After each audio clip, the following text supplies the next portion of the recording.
I'm Amy Mahaly from Be Well Clinic, and today I thought we would talk about the sympathetic and parasympathetic nervous systems in our body.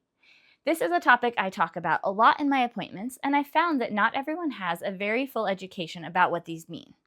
I am by no means going to give a complete analysis or understanding of the sympathetic and parasympathetic nervous systems, but hopefully after watching this video today, you'll have a better understanding of how these work, how they work together, and how you can take care of yours to make your body be in a more restful or balanced or switching state.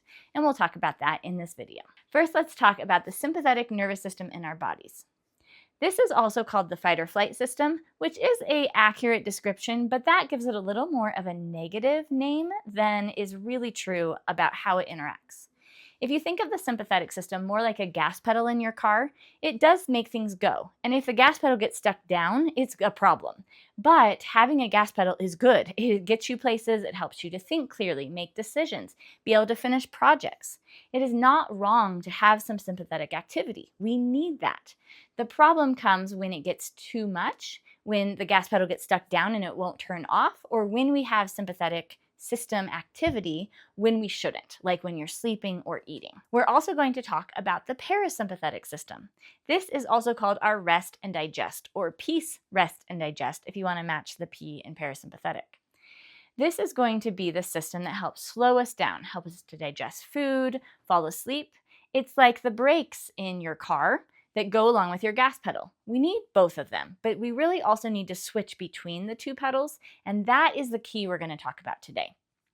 Parasympathetic is essential for us to repair our bodies, for us to digest food effectively, for us to learn and grow in many ways. So we need the parasympathetic, we need the sympathetic. We're going to talk a little bit about what each one is, and then we're going to talk about how to take care of them. Let's talk a little bit more about the sympathetic nervous system. This is what we call the fight or flight system, but thinking of it like the gas pedal is a little bit more accurate. This is because we don't always have that pedal stuck down. We're not always fighting or flighting. Sometimes we're also just paying attention. We have a big presentation. We have a test we need to do well in. We want to have a good focus for a conversation we're having with someone. Those are sympathetic actions as well. But the state that our body goes into is either going to be in that sympathetic alertness state or in the parasympathetic state, which we're going to talk about in a little bit.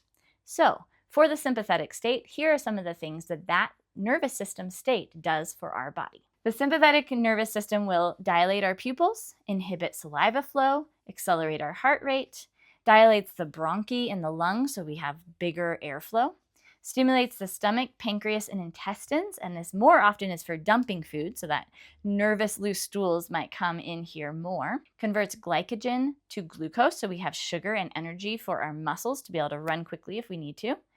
Secretes adrenaline.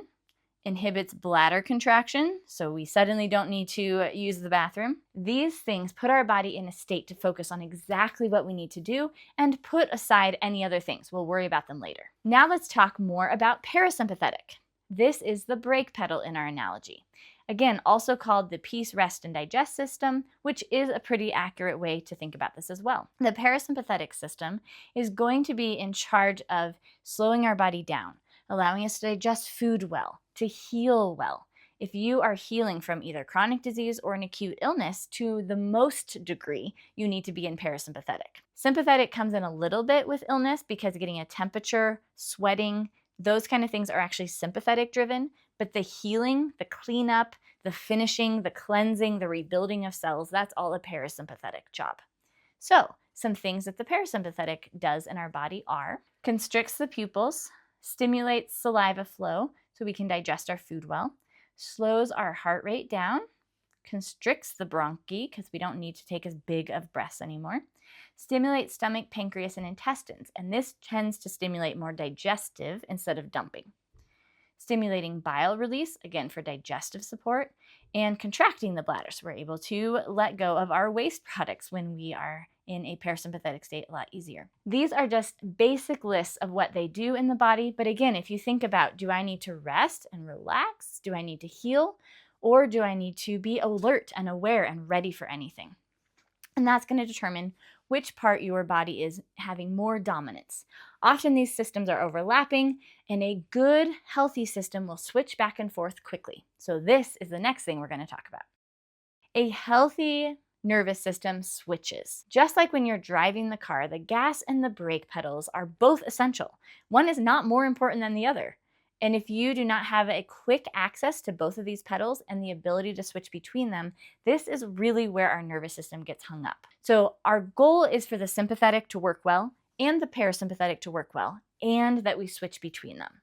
So next, we're going to talk about how we do that. The best way to make sure your nervous system, including your sympathetic and parasympathetic systems, are healthiest is actually the food you eat.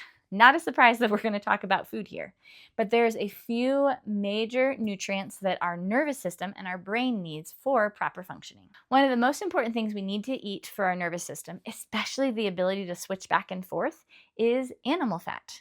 Animal fat is essential for every cell function. It is essential for hormone production, neurotransmitter production, immune function, and it's very vital for the production and maintenance of the myelin sheath. The myelin sheath is the thing that surrounds the nerve cell.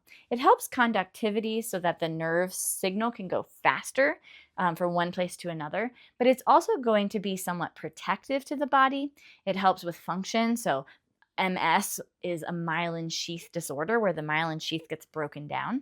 So think about the symptoms that come with that, and those are not symptoms we want. So having good animal fat helps us to have a good myelin sheath. The other thing we need for myelin sheath is protein to some degree and minerals. So these are the foods that are most important for the myelin sheath: fat, protein, and minerals. We need to be eating good amounts of these foods and be able to digest them. So here's where the tricky part comes in. If your parasympathetic system isn't working well and you're struggling to digest, you're going to have a hard time with your parasympathetic nervous system and switching back and forth. So doing things to help your parasympathetic system will help you have a better parasympathetic system. The cool thing is we can actually intervene, and I will mention a couple things we can do in just a second. B vitamins are the other thing that are really essential for our nerves and our brain. So our brain and our nerves need B vitamins, animal fat, proteins, and minerals. There's complexities to this I'm not going to talk about in this video, but if you're eating a lot of good mineral salt and good animal fat and good protein, and you're digesting it and you're having organ meats like liver and heart regularly, you are doing good things for your nervous system, and you will see your stress tolerance improve. In our day and age, we often get into problems with our nervous system because not only do we not eat those foods I just mentioned because we've been taught differently, we also have a lot of chemicals. Unfortunately, many of the man-made plastics, chemicals, and metals that we are exposed to on a regular basis affect the nervous system strongly. This is because they're lipophilic, meaning they love fat. What did we just learn? The brain and the nervous system are full of fat cells. It's one of the most important things of how those systems are made. So if you have a lot of fat and then a lot of toxins that love the fat, you are going to have damage. This damage can include general inflammation, but it also can include things that we've diagnosed, such as migraines, neuralgia, seizures, Parkinson's, MS. Some of the really nasty things are actually a problem of toxins getting into and damaging the fat cells. This is something that we can work on. It can be a long journey sometimes when the damage has gotten this severe, but same principles we always talk about apply. We feed the body so it can repair those tissues. We cleanse the body so it can get rid of those toxins, and we support the body by removing ourselves from those toxin exposures or removing the toxins out of our body so they stop hurting our nervous tissue. Finally, let's talk about what happens if your sympathetic and parasympathetic systems aren't switching smoothly, or specifically if your parasympathetic is not very strong and you're not digesting your food well or you're not sleeping well. This can be tricky because we talked about how that is a downward spiral of problems. But fortunately, there are ways that you can intervene kind of from external thought and patterns that actually change. Breath is one of your biggest ways to do this. Doing breaths with long exhales. So having a normal inhale and a long exhale breath as far as you can go, longer than I just did, is one of the best ways to go into parasympathetic. It triggers the body to go there.